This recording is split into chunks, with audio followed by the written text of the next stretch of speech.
निलेश लंकेजी। आदरणीय सभापती महोदय, आज आपण जो वक्फ बोर्ड संबंधित विधेयक सादर करत आहोत त्यावर बोलण्यासाठी मी उभा आहे। सरकार म्हणते की या मागचा हेतू सशक्तीकरणाचा आहे, पण यामागे काही गंभीर आणि चिंताजनक मुद्दे यामध्ये आढळत आहे। हे विधेयक पाहिल्यानंतर असे वाटते की वक्फ बोर्डाच्या मालमत्तावर नियंत्रण मिळवण्याचा प्रयत्न सुरू आहे की काय। सशक्तीकरणाच्या नावाखाली संस्थेला कमजोर करण्याचा धोका या ठिकाणी दिसतोय। सभापती महोदय, आपण सत्तेत आलो तेव्हा छत्रपती शिवराय महाराजांचे नाव घेतले, पण सत्ता मिळाल्यानंतर त्यांच्या विचारांना सोडून चाललो आहोत, हे दुर्दैव आहे। शिवराय हे तलवार चालवणारे फक्त योद्धे नव्हते, ते सर्व धर्मांना समान वागणूक देणारे, लोकशाही मूल्य जपणारे राजे होते। त्यांनी समाज, धर्म, पंथ, जात, भाषा न पाहता सगळ्यांना सोबत घेतलं। त्यांनी माणूस पाहिला आणि माणुसकीला जागवला। म्हणून मला आठवती ही लहानशी कविता, शिवरायांचा विचार, सर्व धर्मांना मान दिला, प्रत्येकाला सन्मान दिला, सर्व धर्मांना मान दिला, प्रत्येकाला सन्मान दिला, जातीपातीचा नको भेद, साऱ्यांना दिला एकच वेद, जातीपातीचा नको भेद, साऱ्यांना दिला एकच वेद, न्याय करूया धैर्य अपार, असाच होता शिवरायांचा विचार, न्याय करूया धैर्य अपार, असाच होता शिवरायांचा विचार। सभापती महोदय, या विधेयकात असं म्हटलं जातं की वक्फ बोर्ड सशक्त करायचं आहे, पण प्रत्यक्षात त्यांचे अधिकार सरकारकडे हस्तांतरित होत आहे। देशभरात वक्फ बोर्डाकडे सुमारे 9.4 लाख एकर जमीन आहे, त्याची अंदाजे किंमत 1.2 लाख कोटी रुपये आहे। प्रश्न इतकाच आहे, हे वक्फ बोर्डाचं सशक्तीकरण आहे की त्यावर ताबा मिळवण्याचा डाव।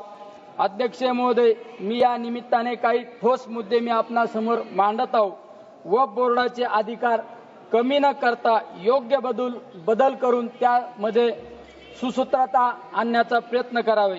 सशक्तीकरणाच्या नावाखाली संस्थेचे स्वातंत्र्य हिरावू नये।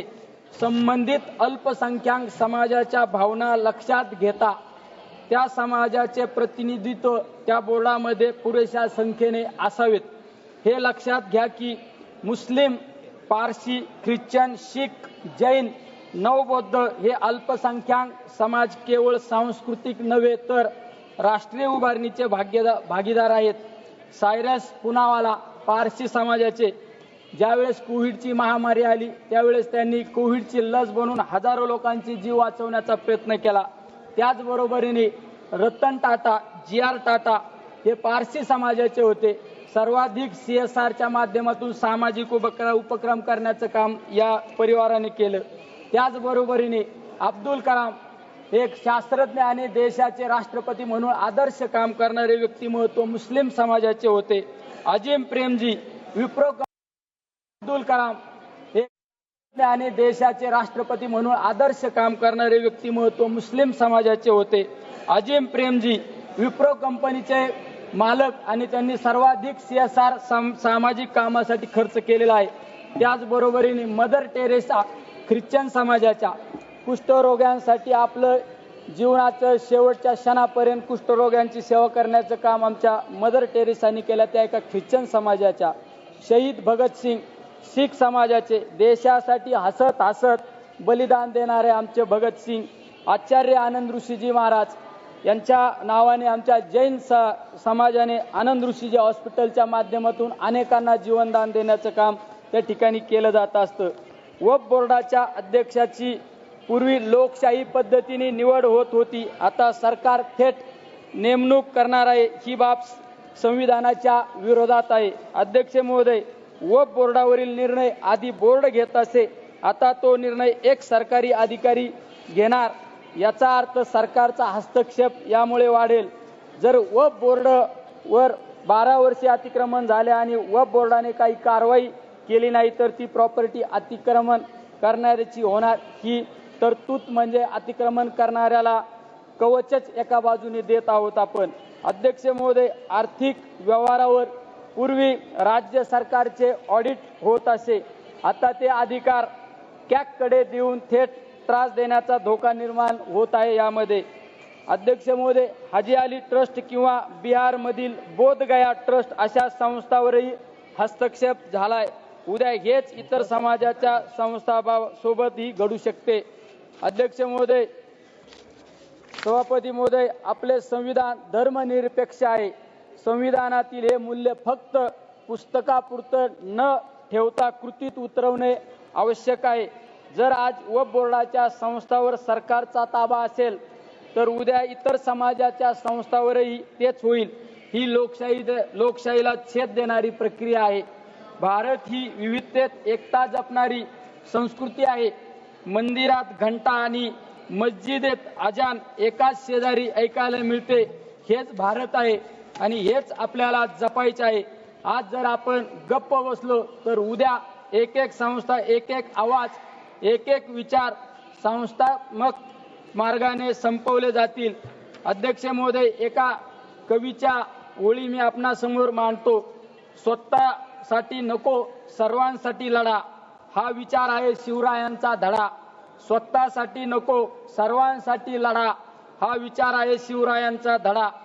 घेऊ नको सत्ता फक्त नावाला, सत्ता असावी सेवा जनतेच्या भावाला। घेऊ नको सत्ता फक्त नावाला, सत्ता असावी सेवा जनतेच्या भावाला। सभापती महोदय, मी सत्तेला नव्हे समाजाला उत्तरदायी आहे आणि जो समाजाच्या भावना समजून घेत नाही त्याला इतिहास कधीच माफ करत नाही। आज महात्मा गांधींची भजन मला या ठिकाणी आठवत आहे। रघुपती राघव राजा राम, पतित पावन सीताराम। रघुपती राघव राजा राम, पतित पावन सीताराम। ईश्वर अल्लाह तेरो नाम, सबको सम्मती दे भगवान। म्हणून माझी सरकारकडे विनंती आहे की या विधेयकाला निर्णय घेताना फक्त कायदे, फायदे किंवा मालमत्ता न पाहता जनतेच्या भावना, संविधानाचे मूल्य आणि छत्रपती शिवरायांचे सर्वसमावेशक विचार ध्यानात ठेवा। जय शिवराय।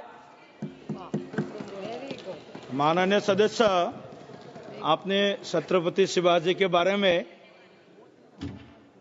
बहुत अच्छा से छत्रपति शिवाजी को ग्लोरीफाई किया है, लेकिन हमको ये भी सबको पता है छत्रपति शिवाजी ने हिंदवी साम्राज्य की भी स्थापना की है। तर सशक्तीकरण आणि ताबा मिळवण्याचा डाव असल्याचा सवाल देखील आता निलेश लंके यांनी उपस्थित केलेला आहे। खासदार निलेश लंके यांचं भाषण आपण ऐकत होतो। वक्फ विधेयकाच्या संदर्भात राष्ट्रवादी शरदचंद्र पवार पक्षाची भूमिका त्यांनी संसदेमध्ये सादर केली आहे। मुस्लिम समाजाचं प्रतिनिधित्व पुरेशा प्रमाणात असावं असं देखील आता निलेश लंके यांनी म्हटलंय। सशक्तीकरण की ताबा मिळवण्याचा डाव असा सवाल त्यांनी आता संसदेत उपस्थित केलेला आहे। लोकशाही मराठी ऐका, पहा, जागरूक रहा।